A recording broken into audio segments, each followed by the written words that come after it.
Hi friends, I'm Tilak. You're watching Tech May Be Unique, and today we're going to see how to insert row in the table in your WPS spreadsheet on your PC or computer. And if you're new to this channel, make sure to click on subscribe button below. We just quickly move on to the video.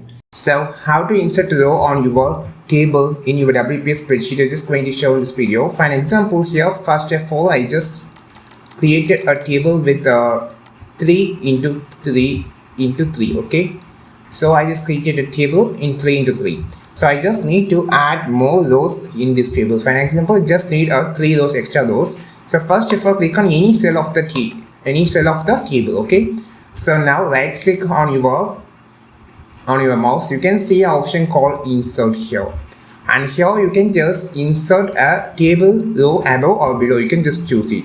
Click on this below, so you can see that is inserted. So you can just same process can be repeated, and you can just add. Otherwise, you can just see there is a resize option. So using this, you can just resize your table and you can just increase your rows. These are the two ways that you can insert rows on your WPS spreadsheet on your computer. I think this video helped you a lot. Like this video, share this video, subscribe this channel. We will meet on next video with a super valuable content. This is Tilak signing off from Tech May Be Unique. Have a wonderful and beautiful day.